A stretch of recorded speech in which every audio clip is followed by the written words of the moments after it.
my father declared, shaking his head. You poor girl. You never had a head for success. His words echoed in my mind long after he had spoken them, unknowingly setting a significant chain of events in motion. I recall that day vividly. It was a typical Sunday afternoon at our family's regular gathering. Dad was in his usual spot, drinking his beer and boasting about the new lawnmower he'd acquired for his landscaping business. He was incredibly proud, as if it were his finest investment. I sat opposite him, quietly picking at my food, trying to dislodge the lump in my throat. You really should consider joining the business, Anna, he reiterated, as if he hadn't suggested it 1,000 times before. This tech pursuit of yours is a fantasy. Women don't belong in finance, especially not in something as substantial as Wall Street. His remarks cut deep.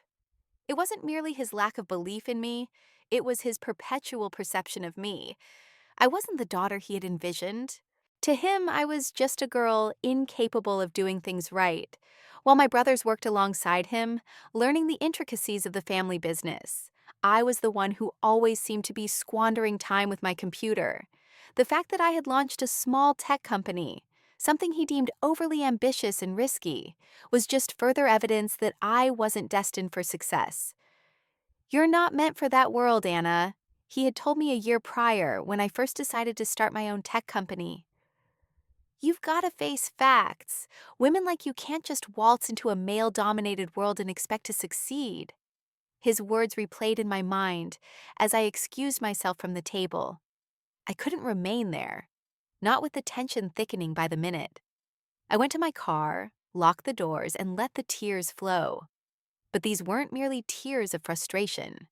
They were tears of determination.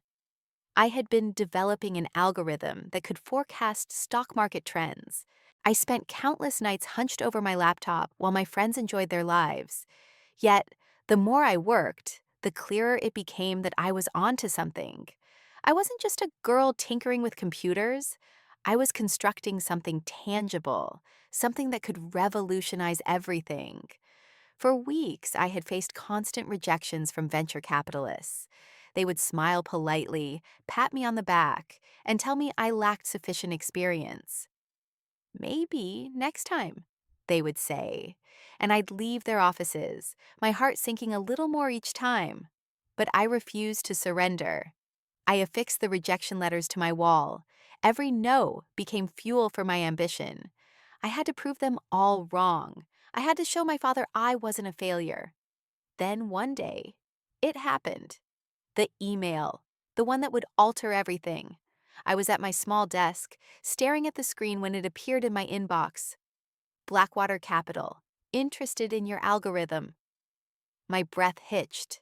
Blackwater Capital, the firm that had always seemed unattainable for someone like me, the firm that operated in billions. They wanted to license my technology for $10 million. I stared at the email in disbelief. Was this real? I reread it repeatedly, each time attempting to persuade myself it wasn't some cruel joke. I wanted to scream, but not yet. The following day, I signed the deal in New York City. I sat across from Patricia Donovan, the CEO of Blackwater Capital. She raised her glass to me and smiled. "To the future of finance," she declared. I clinked my glass with hers, my heart pounding. This wasn't just a deal. It was my opportunity to prove everyone wrong. 2 weeks later, I was trending nationwide. They had just announced me as the youngest female founder on Wall Street. I had transformed from an unknown woman trying to make a name for herself to someone the world was beginning to take seriously. I had done it. I had made it. But even as the accolades poured in, I couldn't forget the way my father had looked at me, the disappointment in his eyes. At the family reunion, I drove in alone. No one knew I was coming. I hadn't called ahead. I didn't want to give them a chance to prepare. I pulled into the driveway of our old family house, the roar of the engine cutting through the silence. When the car stopped, I could feel their eyes on me before they even saw me. I stepped out of my car, the Ferrari Roma gleaming in the sunlight. My family stood in a circle, chatting and laughing, but as soon as they saw me, they fell silent. The only sound was the faint hum of the engine still running, the air between us thick with tension. My father stood frozen, his hand still gripping the beer can, his mouth slightly agape. He hadn't anticipated this. I could see it in his face. He never expected me to come this far. He never thought I'd be the one to overcome his harsh words and prove that a woman could succeed in a world like Wall Street. I said nothing. I didn't need to. The silence conveyed everything. Anna, my mother called from the back of the group, her voice uncertain. She was the only one who still held hope for me, still believed in what I could achieve. But I didn't look at her. I didn't need to. I was standing in the place where I had once longed to prove myself, but now on my own terms. My father finally cleared his throat, breaking the silence. "What? What's all this?" he asked, attempting to mask his surprise with indifference. "I'm just here to visit," I said quietly, "and to show you I didn't fail." The words hung in the air as I walked past him, my head held high. This wasn't about revenge. This wasn't about demonstrating how wrong he was. It was about proving that success isn't defined by the work you do with your hands. It's about the work you do with your mind. As I entered the house, I couldn't help but feel a small victory. Not just for myself, but for every person who had ever been told they didn't belong, that they couldn't succeed. This was merely the beginning. The days that followed my return to the family house were peculiar. It was as if a new version of myself had arrived, and no one knew how to interact with her. I could feel their eyes on me every time I entered a room. My cousins, aunts, uncles. Everyone had heard about my deal. The media coverage had been extensive. My father hadn't uttered a word to me since I arrived in the Ferrari. He hadn't even acknowledged my presence when I handed him the key, as if I were still the girl who was never good enough. But even as the world seemed to cheer me on, something was missing. I wasn't quite ready to release the past. The feeling of being overlooked, dismissed by the people who mattered most. That night, after the family reunion, I drove back to my apartment in the city. The flashing lights of the streets outside didn't quite alleviate the emptiness I felt inside. The Blackwater deal had been a breakthrough, yes, but something still gnawed at me. I hadn't yet earned my father's respect. He hadn't looked at me like a true success. He hadn't looked at me as if I mattered. And that was what I desired most of all. His approval. But approval wasn't coming. Not from him, and not from the industry either. Just a few days after the announcement, I received a call from the managing director at Blackwater Capital. He was an older man, well-versed in the harsh realities of the finance world. "Anna, I need to be upfront with you," he said, his voice cool and detached. "We're reconsidering our licensing agreement with your algorithm. There's been some internal debate about the feasibility of scaling it the way we initially anticipated. We're not sure it's the breakthrough we thought it was." I could feel my heart sink. This wasn't my first rejection, but this one stung. I wasn't just being told no. I was being told that my work wasn't good enough again. Trying to steady my voice, but I've already demonstrated its success. The initial projections. "It's not that simple," he interrupted. "We're talking about market shifts, changing trends. We need a more secure, tangible product for the kind of clients we cater to. I'm sorry, Anna, but we're going to need to pull back." My mind went blank. The words, the rejection. They weren't just business, it was personal. I wasn't just a number to them. I was someone who had poured years of my life into this. And suddenly, I was nothing but another failed tech dream. "Are you saying you're backing out?" I asked, even though I already knew the answer. "Look, Anna, I think you've got potential, but you've got to prove it in a different way," he said. "This isn't the right time. Maybe next year if you have a more refined product. But for now, this is where we stand." I hung up the phone, my hand trembling slightly. I sat there for what felt like an eternity, staring at the blank wall in front of me. It wasn't fair. I had worked harder than anyone. I had sacrificed everything to get here. And yet, It wasn't enough. I tried to shake it off. I told myself it wasn't the end. This was just one setback and there would be more. But the feeling of being rejected again was suffocating. I didn't sleep that night. I spent hours researching every aspect of my algorithm, every potential weakness, every flaw. I ran it through new simulations, adjusted the code, and tried again and again to perfect it. I wasn't going to give up. I couldn't. The idea of having my father, having everyone be right, was unbearable. The next morning, I awoke to an email from one of the junior analysts at Blackwater. He was apologizing for the rejection, stating that it wasn't about the potential of my work, but the timing. That gave me a little hope. Maybe there was a chance to salvage the deal. After all, I wasn't going to let the narrative of my failure become the story of who I was. But as the days went on, that lingering feeling of inadequacy didn't fade. The rejections kept piling up. Another firm turned me down.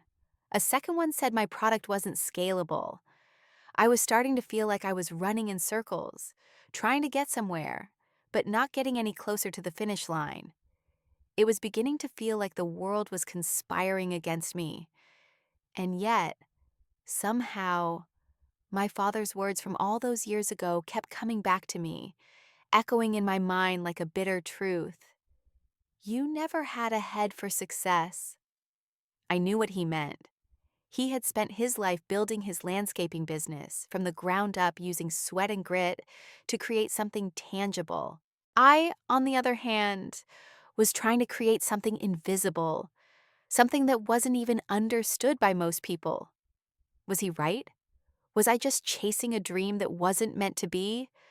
But deep down, I knew something else. I had come too far to quit now. I had spent too many sleepless nights, too many hours alone in front of my computer to let this be the end. That evening, as I sat staring at my laptop, I received a message from my cousin Evan. He had seen the latest media coverage on me and he wanted to meet. He said he had some big news for me. I wasn't in the mood to meet anyone, especially after the week I'd had, but something about his message made me want to take a chance. Maybe this was the break I needed. I agreed to meet him the next day, but little did I know, this meeting would change everything. The next day I met Evan at the cafe downtown. He was sitting at a table by the window, his usual grin plastered across his face, but I could tell something was different. His eyes were more serious, more focused than I'd ever seen them. "You all right?" he asked, his tone quiet as he slid a cup of coffee toward me. I didn't answer at first. Instead, I stared down at the cup, trying to gather my thoughts. The rejection from Blackwater was still fresh, and the rejection from the other firms only added to the growing sense of failure. My vision for the future felt blurry, like I was walking through fog. I couldn't shake the feeling that I was at the edge of something, maybe even the edge of losing it all. I'm fine," I said, forcing a smile. "Just a little tired." Evan raised an eyebrow. He wasn't buying it. He leaned forward, looking at me with the same concern he'd had when we were kids, when we would stay up all night talking about our dreams, never thinking they wouldn't come true. We'd promised each other that we'd make it, that we'd show everyone we weren't just products of our small town. "You sure?" he pressed. "You don't look fine. You look like someone who's about to give up." The words stung, but he wasn't wrong.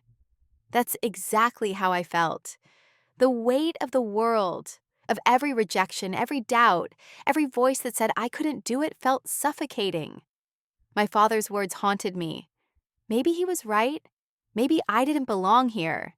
Maybe I wasn't cut out for success. I exhaled, my shoulders heavy. It's just been a rough week. I've had so many people telling me no. Maybe they're right, Evan. Maybe I've been chasing a dream that was never meant to be. Evan's eyes softened, and he leaned back in his chair. "Anna, listen to me. You're not the same person who started this journey. You've learned more in these past months than some people learn in their entire careers. If you quit now, it's not just about the business. It's about everything you fought for. You can't just let it go because a few people don't believe in you." His words hit me harder than I expected. But he was right. This wasn't just about tech or money, it was about proving something deeper to myself. I had come so far, fought so hard, and the idea of giving up now, of letting everything go because of a few setbacks, was devastating. What if it's just not enough? I whispered, my voice barely audible. Then you make it enough, he said firmly. You're stronger than this. You have the power to turn this around. His belief in me was the push I needed. I took a deep breath, wiped my face, and nodded. You're right. I'm not going to let them win. I've worked too hard. Evan smiled, the familiar glint of mischief returning to his eyes. That's the Anna I know. Now about the big news. I raised an eyebrow. What's that? I've been talking to a couple of investors who actually get what you're doing. They see the potential. They think your algorithm can still be a game changer. They just want to help you rework it, build it into something more solid. They're ready to back you up if you're in. My heart skipped. Are you serious? He nodded. This could be the break you need. These guys are legit. They're not afraid of taking a chance on something new, even if it's a little risky. I sat back, processing the news. The words game changer echoed in my mind. I had been looking for validation from the wrong places, waiting for the big players to see what I was capable of. But maybe I didn't need them. Maybe this was the opportunity I had been waiting for. I'm in, I said, more sure of myself than I had felt in weeks. I'll take it. Evan smiled, relieved. I knew you would. You've got this, Anna. You just need to trust yourself. As we finished our coffee, I started to feel the weight lifting.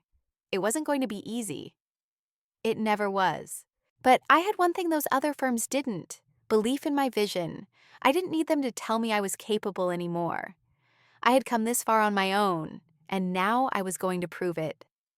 That evening I sat at my desk, the same one I had used countless times before, the same desk where I had spent so many hours rewriting lines of code, where I had dreamed of this moment, the moment when it would all come together. I got to work. The days blurred together as I refined my algorithm, working late into the night, reworking every detail. This wasn't just about improving my product. It was about proving something to myself. I wasn't going to let this failure define me. I was going to show the world what I was capable of, no matter how long it took. 2 weeks later, I was on a plane to San Francisco, meeting with the investors Evan had introduced me to. They were as eager as I was to get started, and as I sat across from them in their sleek downtown office, I knew this was the moment everything could change. The deal was small, at least compared to the ones I had dreamed of, but it didn't matter. I didn't need Wall Street's validation anymore. I had found my place in this world, and it wasn't going to be defined by the men who had told me I couldn't make it. The future was in my hands now, and I wasn't going to let it slip away. The flight to San Francisco felt like a blur. I couldn't stop thinking about the investors, about what this meeting could mean for the future of my company. I had spent years building this algorithm, pushing myself past limits I didn't know I had, but I still wasn't sure if I was ready for what this could bring. As the plane touched down, a wave of nerves hit me. This was real. This wasn't just a hopeful email or another rejection. This was a chance to turn everything around. I met the investors at their office downtown. Their sleek glass-walled conference room was a far cry from my cluttered apartment. The polished table, the view of the city below, the cold professional air, it all felt so out of reach. But here I was, sitting across from men who could change the course of everything I'd worked for. Anna, said Ben, one of the lead investors, a man in his 50s with an air of quiet authority. We've been following your progress for some time now. What we've seen is promising, and we think your algorithm has real potential. But you know how the game works. We need more than just an idea. We need to see the numbers, the proof. I nodded, trying to keep my hands steady. I understand. I've been working on refining the model. I've already made some adjustments based on the feedback I received. And we're ready to back you, Ben continued, leaning forward. But here's the thing. We're not just looking for another product in the market.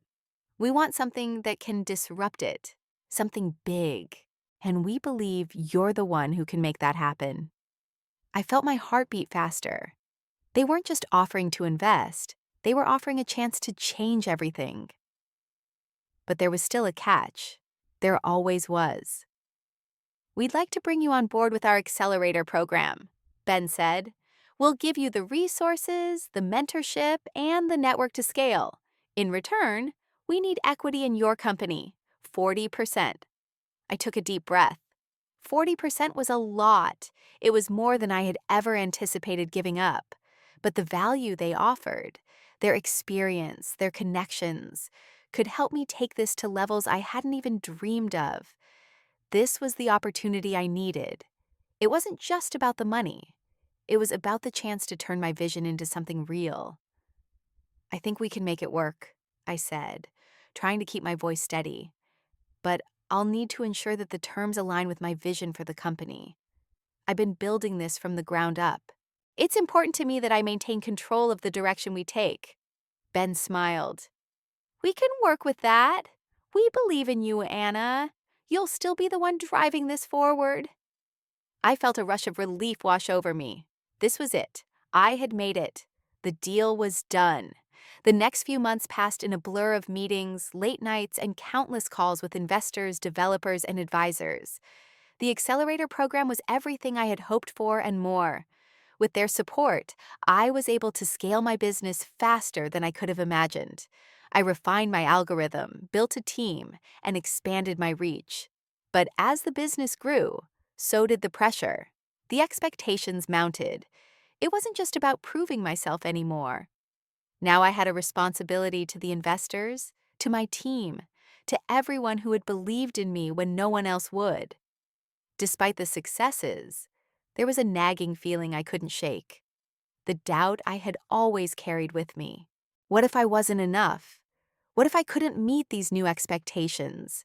What if I failed? But I pushed those thoughts aside. I couldn't afford to entertain them. I had come too far to turn back now. One afternoon, I was sitting in my new office in San Francisco, looking over the latest round of data. The numbers were good. No, they were better than good. But the reality of my father's voice, the one that still echoed in my head, kept creeping in. You're not meant for this world, he had said. You're just chasing some pipe dream. I shook my head. He wasn't right. This wasn't just a dream. This was reality. I was making it happen. It wasn't easy, but it was real. Just as I was lost in thought, I received a text from Evan. It was a screenshot of a news article that made my heart stop. Anna Langford, Wall Street's youngest female founder, shakes up financial technology industry. The article detailed the success of my company, the deals I had secured, and the rapid growth we were experiencing. It was the kind of media attention I had only dreamed about. My phone buzzed with congratulatory messages from people I hadn't heard from in years, investors, family, old friends. But it was the message from my mother that hit hardest. I knew you could do it, Anna. I'm so proud of you. It was the first time in my life I felt like my mother really understood what I had been trying to do. She had always been supportive, but her quiet belief in me had always been overshadowed by my father's dismissal. Now, for the first time, I felt like my mother saw me. She saw me for what I had become. Not just the girl trying to make it, but the woman who had. I spent the next few days working tirelessly, trying to prepare for the next big pitch. Investors were lining up, eager to get in on the ground floor. But despite the success, there was one thing I couldn't ignore: the price of all this growth. The more my company expanded, the more I felt myself drifting away from the person I had once been, the person who wanted to prove herself to her father, to her family, to the world. The further I moved into the spotlight, the more I wondered if I was still the same person who had started this journey in the first place. I had everything I'd ever wanted: the validation, the success, the money. But was it enough? And then, out of nowhere, my phone rang. It was my father. "Anna," he said, his voice gruff, "I've been thinking about you, and I think we need to talk." I stared at my phone, my father's name flashing across the screen. My heart beat faster with each passing second. For the first time in years, I found myself hesitant to answer. What did he want? After everything, after my success, why was he calling me now? I took a deep breath and swiped the screen. "Dad," I said, my voice steady but guarded. "Anna," he began, his tone softer than I expected. "I've been thinking a lot about what you've been doing, about your company, and, well, I wanted to talk." I leaned back in my chair, the tension rising in my chest. "About what?" "I want to see you," he said. It's time we had a conversation. A part of me wanted to say no, to hang up and ignore whatever he had to say. But another part of me, the part that had been trying to prove myself to him for years, knew that this conversation was inevitable. It was time for the reckoning. "Okay," I said, my voice barely above a whisper. "When?" "Tomorrow," he replied. "I'll be at your place. We need to talk face to face." I agreed, though a knot formed in my stomach. The last time we'd had a real conversation like this, it hadn't ended well. I knew this wouldn't be any different. The next day, I paced around my apartment trying to steady myself. I couldn't stop replaying the last conversation I'd had with him in my mind, the one where he told me I wasn't cut out for success. It was his voice that echoed the loudest in my head, not the success I'd worked so hard for. When the knock on the door came, I was ready. I opened it, and there he stood, my father, the same man who had made me feel small my entire life. But now he wasn't just the father I had struggled to live up to. He was the man who had finally come to terms with the fact that I had done it without him. "Anna," he said, his voice hesitant as he stepped inside. "It's been a while." "Yeah," I replied, trying to keep my tone neutral. "It has." We sat down in the living room, the silence between us thick and uncomfortable. I could feel the weight of everything unspoken between us. The years of frustration, the disapproval, the missed opportunities for connection. Finally, he spoke. "I've been watching you, the articles, the interviews. You're making waves, Anna. Bigger ones than I thought were possible." I stayed silent, unsure of how to react. The praise was unexpected. It wasn't the kind of praise I had dreamed of coming from him, but it was praise nonetheless. I wanted to believe it meant something, but a part of me wasn't sure. "You've done well for yourself?" he continued, his eyes searching mine. "I can't deny that." I wanted to say something, something that would acknowledge his words, but it felt like the moment had passed. The sting of his past remarks was still fresh. He'd told me time and again that I would never succeed. Now he was saying the opposite. Was this his way of admitting he was wrong? "But I still don't understand what you've done, Anna," he added, his voice growing more serious. "I've spent my whole life building something real, something tangible. You—" He paused, looking for the right words. "You've built a company, yes, but it's not real to me. It's numbers on a screen. You can't touch it. You can't feel it like I could feel the sweat on my brow after a long day of work. That's real, Anna." I couldn't hold it in anymore. My anger flared up, the years of trying to prove myself to him suddenly boiling over. "You think what I've built isn't real?" I asked, my voice rising. "You think all those sleepless nights, all those moments when I had nothing, no money, no support, that it wasn't real?" He shifted in his seat, avoiding my gaze. "I'm just saying, Anna, that there's a difference between a real business and a tech startup. What you've built is impressive, yes, but it's not the same as what I've done. I've provided for this family with my hands. I've given people jobs. You don't get that, do you?" "I get it," I snapped, feeling the heat of his words sink into my chest. You think what I've done isn't enough. You think it's just some game, but I've worked harder than you ever gave me credit for, Dad. I've spent every day trying to make something of myself, trying to prove to you that I am worth something. And now you're sitting here telling me my success doesn't matter. My voice cracked, the weight of everything I had held back spilling out all at once. I never wanted to be like you, I continued, my eyes burning with unshed tears. I didn't want to be stuck in a job where I had to break my back just to get by. I wanted more, and now I have it. I didn't need your approval. I never did. My father was silent, his eyes locked on me, his face unreadable. For a moment I thought he might leave, might walk away from me again like he always had. But instead, he stood up and walked over to the window. He stood there for a long time, his back to me, staring out into the city. I could see his hands clenching into fists, his jaw tight.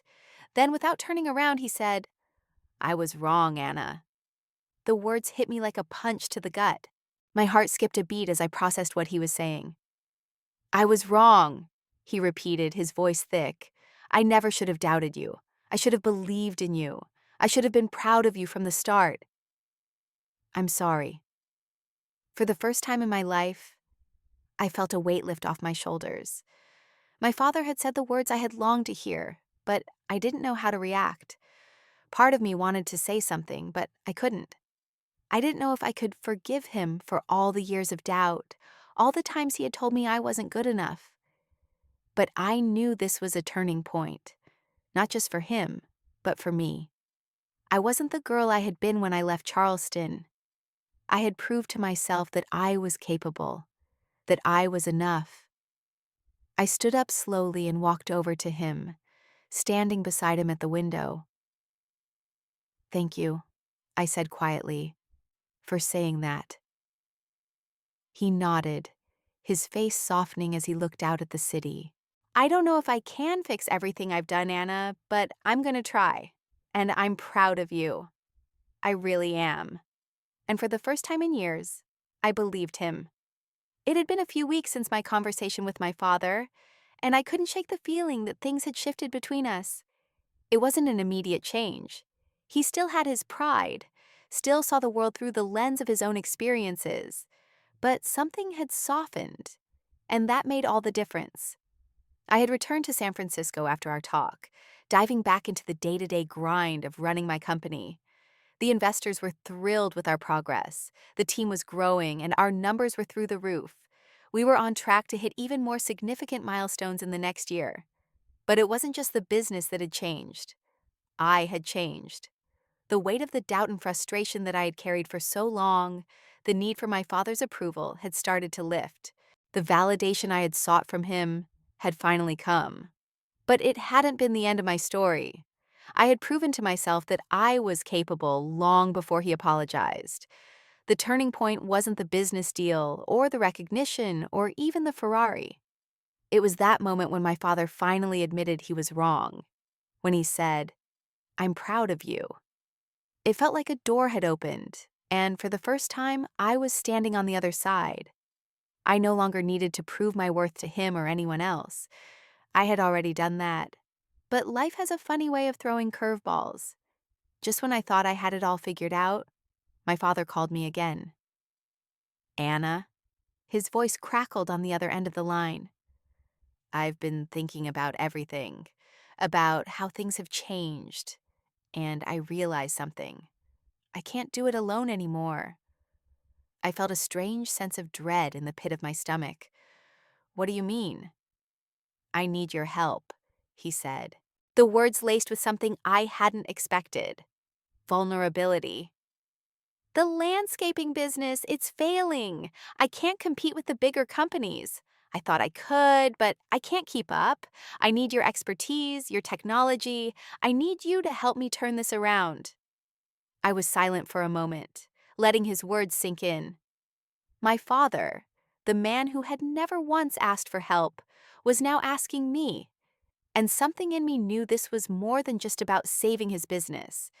This was about building a bridge between our worlds, combining what he had built with what I had created. "I can help you," I said, my voice steady. "But it's going to be a partnership. I'll bring my technology, but we're going to do this together. It can't just be about saving your business. It has to be about moving forward." There was a long pause on the other end of the line. "I understand," he finally said. "I'm ready to learn whatever it takes." The next few days were a whirlwind of meetings, planning, and strategizing. I flew back to Charleston, not just to visit, but to help. My father had agreed to bring his business into the digital age, to integrate the technology I had developed into his day-to-day operations. It was a huge step for him, a leap of faith. But as we sat in his office, surrounded by spreadsheets and old photos of the business, I realized how far we had both come. He was no longer the man who had belittled my dreams. He was the man who was willing to change. And I wasn't just the daughter trying to prove herself. I was his partner. We worked tirelessly over the next few months, combining our expertise, his in traditional industries, mine in technology. Slowly, we started to see results. The landscaping business began to turn a profit again. But it wasn't just the financial success that mattered. It was the transformation of our relationship. It was the trust we had built, the understanding that had grown between us. One day, as we sat in his office reviewing the latest numbers, my father looked up at me. "I never thought this was possible," he said, his voice thick with emotion. "But you were right, Anna. It's not about choosing one way over the other. It's about combining the best of both worlds." I smiled, feeling a deep sense of satisfaction. "I'm glad you're seeing that, Dad." As we continued to grow the business, I found myself at the forefront of something new. Not just a financial technology startup, but a company that merged the traditional with the modern. We were making the landscape industry more efficient, helping local businesses thrive, and creating jobs in the process. My father's legacy was intact, but now it was something that could be passed on to the next generation. A few months later, we held a launch event to announce our new business model. It wasn't just a company-wide celebration. It was a family celebration. My father, who had once dismissed everything I did, was now standing beside me, proudly presenting our new direction to the world. "I never imagined I'd be here," he said in front of our employees and investors, his voice loud and clear. "But I've learned a lot from my daughter. It's time to embrace the future, and that future is now." I watched him as he spoke, a small but genuine smile on his face. It wasn't the approval I had once longed for. It was something far more meaningful, a mutual respect built on years of struggle, growth, and ultimately understanding. As we wrapped up the event and people began to mingle, I felt my phone buzz. It was a message from my mother. "Your father is still not great with words, but he's proud of you. He just doesn't know how to say it." I smiled as I read the message. It wasn't the words I had waited so long to hear, but it was enough. It was a reminder that sometimes the most important things are the things left unsaid. As I walked outside to join the rest of the team, I saw my father talking to some of the employees. His back was straighter, his posture more confident. The man who had once told me I wasn't cut out for success was now leading his company into a new era. And for the first time, I didn't need to prove anything to him. I had already done it.